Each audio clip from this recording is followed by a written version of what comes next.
Hi, this is Sean D'Souza, and you're listening to the 3-Month Vacation Podcast. This podcast isn't some magic trick about how to work less. Instead, it's about how to really enjoy the work that you do and to enjoy your vacation time.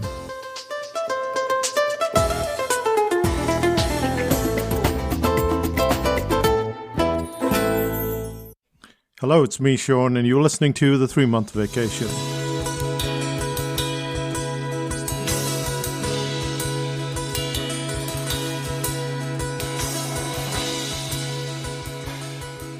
You've probably heard of Florence Nightingale, haven't you? She was the lady who invented the coxcomb. That doesn't sound quite right, does it? History books will reveal quite a different story. They always talk about Florence Nightingale as the lady with the lamp.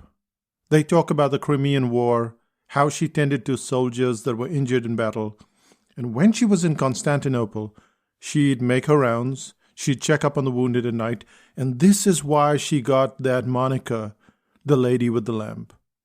However, Florence Nightingale was also a master statistician. She invented a visual system of looking at data, and this data quickly showed that more soldiers died from the terrible sanitary conditions than the injuries they got in the war.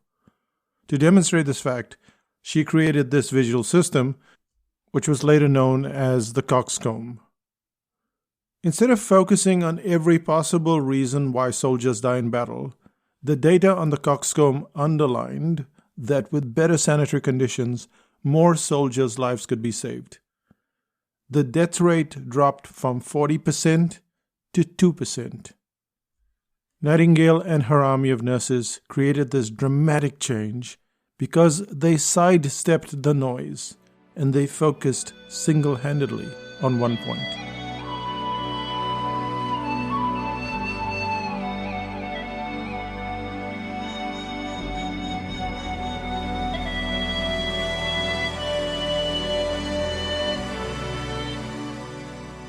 A similar concept of the one point matters when you're writing your sales page.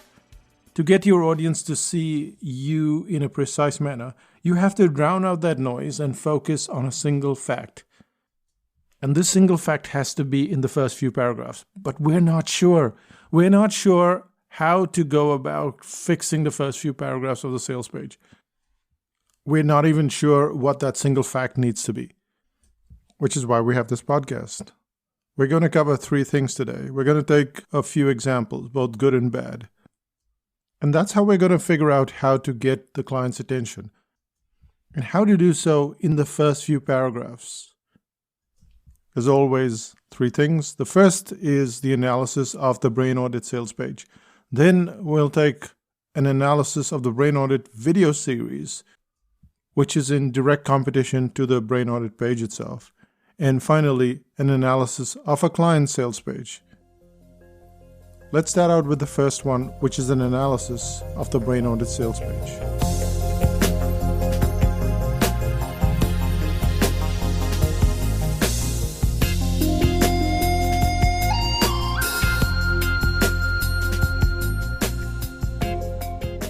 Many years ago, as we sipped our respective coffees, a friend turned to me and said, "What is your secret for writing articles?" Clearly, I had a secret. The problem was that this so-called secret was hidden from me. As far as I was concerned, I struggled with my articles, and I wasn't entirely sure what my friend was talking about. However, he thought I was being bashful, so he persisted in his line of questioning. We talked for a while, he asked me more questions, and then I got a sense of clarity that I hadn't experienced earlier. I realized that my articles usually covered one point. That was the secret after all, which at first glance may not seem like a secret at all. However, just like the graphs that Florence Nightingale had used to isolate the issue, focusing on one thing was what really mattered. I started to look at everything I did with the one idea in mind, which of course brings us to the first example, which is the Brain Audit.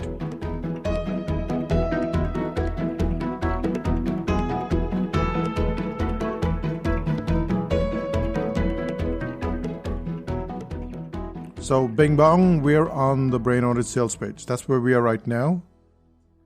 We read the headline, then we read the first paragraph, the second paragraph, and on we go. And if we were to step back and zoom on what that covers, what we realize is that it covers a single phrase, and that is, it covers this concept of hesitation.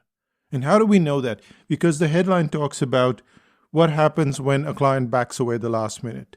And then the first paragraph talks about how you seem to present something, they nod their heads, they do everything correctly, and then they back away. They want to talk to their uncle, their brother, somebody else. They're hesitant. They're not sure what to do next.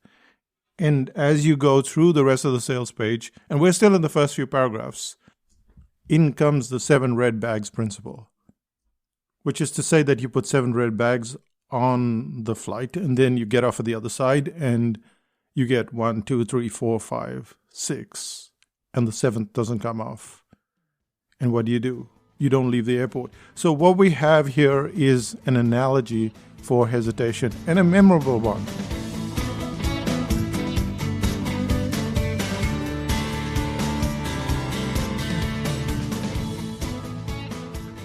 When we look at the sales page, it talks about why clients back away at the last minute. It uses the analogy of the 7 red bags at the airport. It talks about why being pushy in sales is unnecessary. It even talks and uses the phrase of iffiness to describe the uncertainty. And these are 574 words at the start of the sales page, and they're dedicated to one idea, which is hesitation. And yet, that's not the reason why you might have bought the book. You may have been browsing through the rest of the sales page, and then you realize that one of the topics covered was uniqueness. And that might have been the trigger that caused you to buy the book.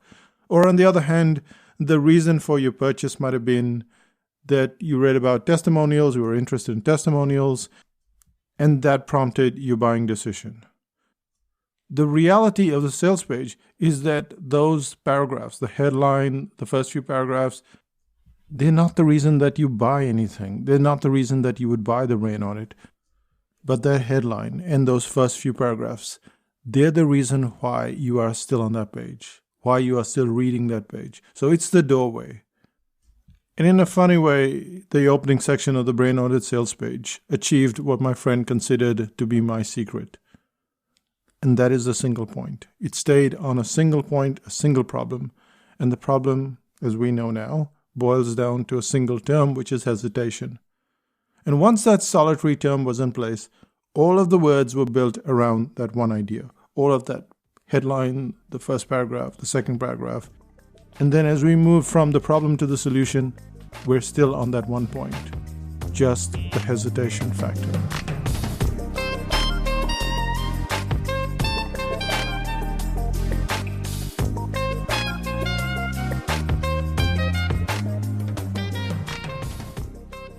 As you're listening to this podcast, you're probably wondering, well, how do I know that I've picked the right point?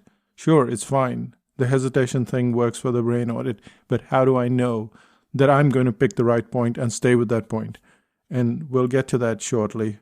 For now, just be aware that with the Brain Audit, we had one factor, the hesitation factor. And we kept to that point. And this is the crux of any sales page, that you don't dart off in all different directions, that you stay with one point from the headline to the first few paragraphs of the problem, then to the solution, just one point being driven home in as marvelous a way as you can, in as clear a manner as you can. And this is because it's very easy to go off on a tangent. The Brain Audit could go over to risk, it could go over to triggers, it could go to targeting, and it does cover all those points. All of those points are covered as you read further on the page, but that is located on the features and benefits sections. The opening salvo, the problem and the solution, that stays with a single idea. And I'm being repetitive here, I know, but I've seen so many sales pages that go off on a tangent, down the driveway, over the hill, and then the client is lost. Stay with one point. And this brings us to the end of the first part, which is just the Brain Audit sales page. Now we're going to go to what we'd consider to be competition, or at least a distraction, because now we have the Brain Audit video series.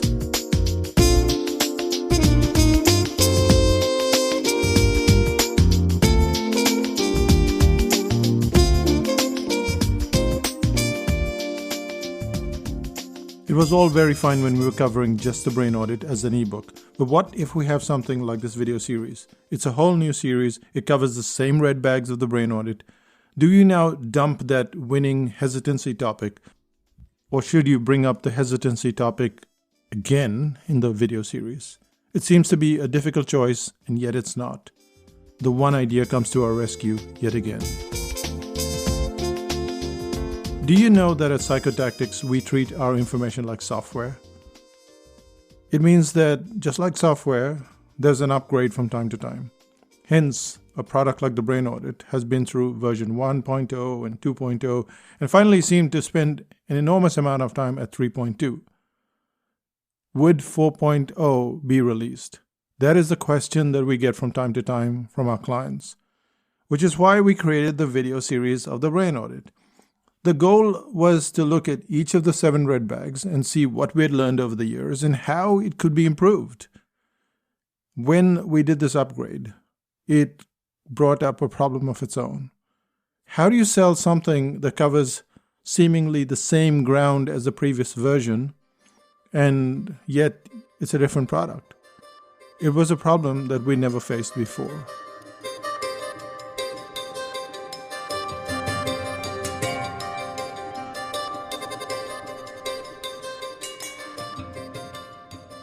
In the past, it was simple. When we had version 1 of the Brain Audit, we replaced it with version 2, so same sales page. Then we replaced it with version 3.2, same sales page. But now we have 3.2 and 4.0 existing side by side. They can't have the same sales page, and every one of them has to get just one idea across. But you know the rule. It is to pick one idea. Stay with that one idea. And the idea that we chose was based on the biggest problem that our clients faced over the years. Clients bought the Brain Audit, they read the book, and one of the chapters is about the target profile interview, and that's where they got stuck. They would wonder, what if they picked the wrong target profile? What if she, which is the target profile, wasn't helpful? What if she spoke too little or spoke too much? Would it be possible to sidestep the target profile interview completely? Notice the one theme that is recurring over and over again. It is about sidestepping the biggest barrier. And the biggest barrier was also one of the most important bags in the Brain Audit, which is the target profile. Hence, instead of covering all of the points in the video series, we stuck to one point, and that is how to sidestep the target profile issue. So now, after all of these years, you could actually create a sales page without the target profile being around, without doing that interview, without having that person who spoke too little or spoke too much. That's the problem that it solves, and that's what goes on for 100, 200, 300, 400 words on that sales page.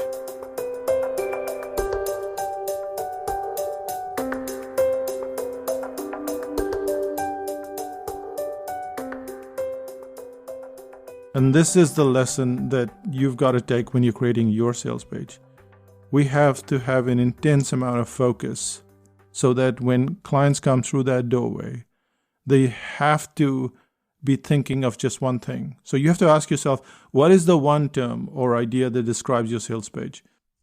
We chose hesitancy for the Brain Audit book. Then for the Brain Audit video series, we chose sidestepping the biggest problem. And you will have to pick one idea and then drive home that idea consistently. Not go down some detour, go straight home. Pick that one point, then run it across several paragraphs. Because if we bounce from one idea to the other, the client may still read the sales page, but we have lost our chance to be laser focused. The headline, the first few paragraphs which comprise of the problem and the solution, they're very crucial because the client comes in and stays there. It's called time on site. They spend more time on your site reading through that information. And this is why you need to get one point across. But this also takes us to the third part of today. And we go from the Brain Audit ebook and the Brain Audit video series to a client's website. And we find out just how this principle can be used.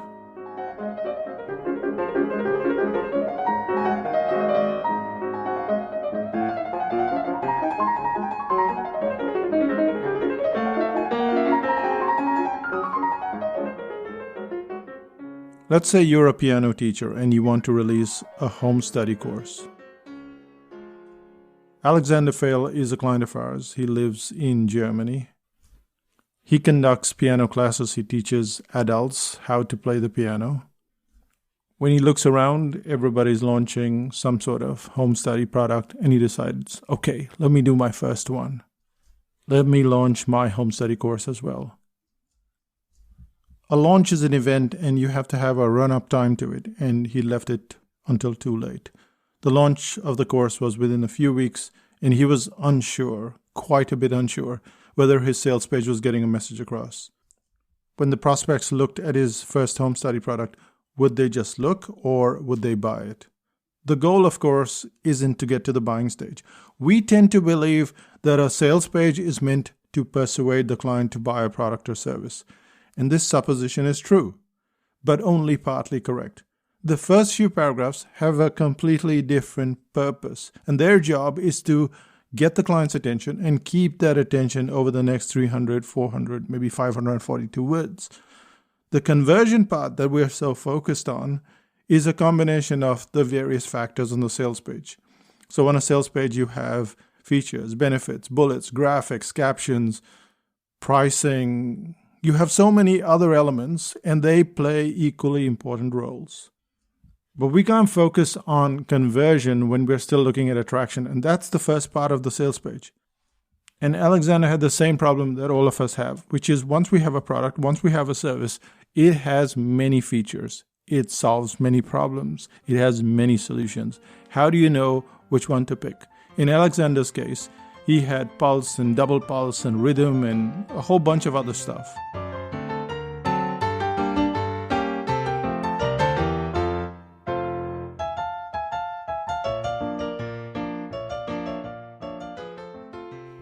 If you imagine this as a list, all of those features, 1, 2, 3, 4, 5, 6, 7, maybe 25, maybe 50, what we have to do is narrow it down. And that's the first exercise that we did in 5000 BC, which is the membership site. The first exercise was to take that list, whatever that list was, and then narrow it down to 3. We are not getting rid of the other 57 or whatever remains. We're not getting rid of it. It just goes into bullets. It goes into features and benefits. But for that doorway, we have to first start out with 3. But we don't end up with 3. We get rid of 2 more, and then we stay with 1. One idea. That's what we need for the headline. That's what we need for the opening paragraphs, the problem and the solution.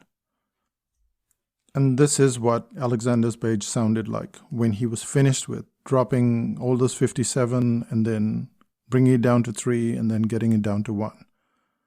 It had a headline like, do you have trouble playing your favorite songs on your instrument because you can't handle the rhythm? As soon as the first 8th or 16th note comes up, you guess the rhythm and then you play somehow. But often that has very little to how a song actually sounds.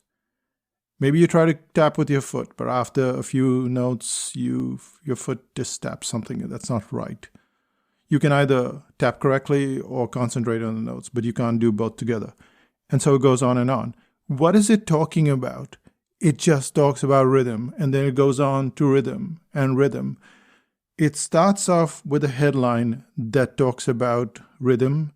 It then goes to the first paragraph or 2, which is the problem. Again, rhythm, rhythm, rhythm. What is the solution? Yes, we'll show you how to get that rhythm right, no matter what song you're doing. No matter what kind of music you want to play, we'll show you how to get that rhythm right. I'm simplifying it on this podcast, of course, but that's the problem that he's solving.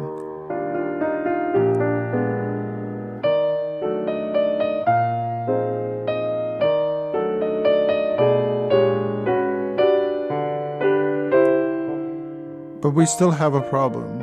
We wonder, what if we pick the wrong problem to highlight? And yet, you have to remember why you are creating the product or service. You're doing so because you want to solve a particular problem. With the brain audit, I saw that there were these eager clients when I'd go to a meeting and I'd make a presentation, and then they would inexplicably back away at the last minute. That was the problem. I was enthusiastic about solving that problem. That is why I wrote the brain audit. Yes, there were other things in the brain audit, but that was the main issue.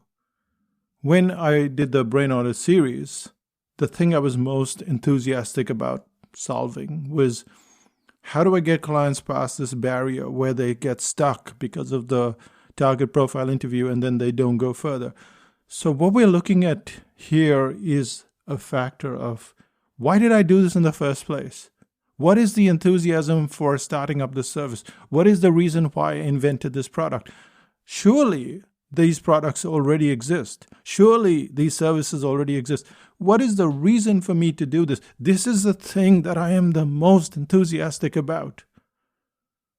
And this is the problem that they're facing, and this is why I want to help the client solve the problem, because I had the problem. It usually starts with us. We have the problem as well. We have a situation where we're doing a target profile interview, that's me, and the client is just rambling on.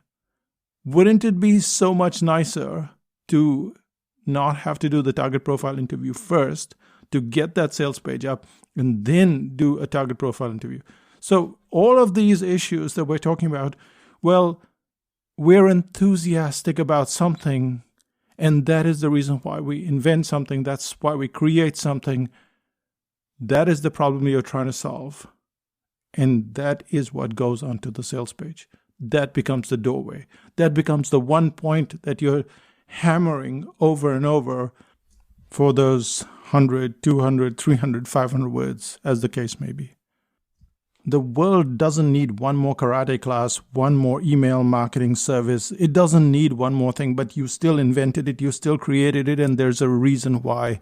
And that reason rises above all of the other benefits and features of that service or product. What is that one thing? That's what needs to go as a singular idea in the first opening paragraphs.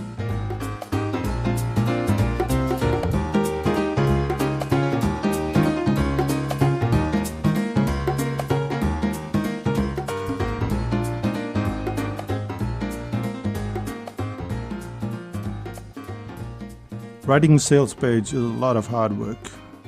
Even so, if we go about things systematically, we can get a lot done. Alexander had a small list of people who were interested in rhythm, yet even at his first attempt to sell a course online, he got 20 sales on the first day at an average price of $179 each. There's still work to be done, and at the point of recording this podcast, he is likely to sell another 20 more if he follows up. And this brings us to the summary. And the summary is just one thing, which is one idea. That's what you need to get across. You can start with the whole list of features, but then you get down to 3 and finally stay on 1. We saw this with the Brain Audit sales page for the ebook, then a competitive product, which is the Brain Audit version 4.0, which we call the video series. And finally, we looked at Alexander's page where he stuck to one idea. And it's this kind of doorway that's crucial to get the client to keep reading so that you can then show them all the other benefits and features, all your free pricing, all of the other stuff that really does all the conversion. And that brings us to the end of this podcast. And I should tell you what's happening in Psychotactics land, but wow, this really took all the energy that I had. So go to Psychotactics, and there are 2 sections, the products above $200 and products below $50, I think. So check out those 2 and you'll find something that's useful to you.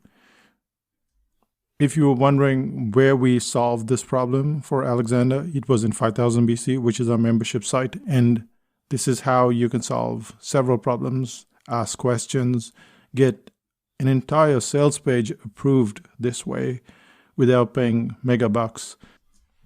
Go to 5000bc.com, check it out, and make your own decision. Judge for yourself. And that brings us to the end of this podcast, and pretty much within 4 weeks of Christmas. I'll say bye for now. Bye-bye.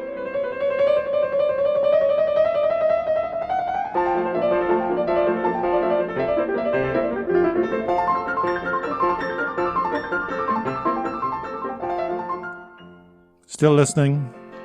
If you email me, you will get a response. But I also have a back channel with WhatsApp, and I speak to a lot of clients on WhatsApp. And that's how Alexander and I started chatting, which we took to 5000BC, brought it back to WhatsApp. And on the day of the launch, Alexander told me that he had a nightmare. He called it a dream, but it was a nightmare. And it went like this. He had a quota of about 40 copies to sell. This is his home study, 40 copies. He launches it on a Monday morning, by the way. He decides to launch it on a Monday morning, which is what he actually did. So he launches it on a Monday morning, and all 40 of them get snapped up. Nothing happens for 15 days, 30 days, 45 days, 60 days. And then on the 60th day, which is the last day to get a refund, all of those 40 people ask for their money back. That is a nightmare. That's not going to happen, Alexander. That's not going to happen to any of us. When you have that enthusiasm, when you put it together, people recognize it, clients recognize it, and it doesn't happen. There is a chance that there might be a couple of people that decide, okay, this is not for me. But that nightmare is not going to come about. I'm so glad that Alexander did that one thing, and I'm sure that you will too. I'll say bye for now and see you in 5000 BC. Bye-bye.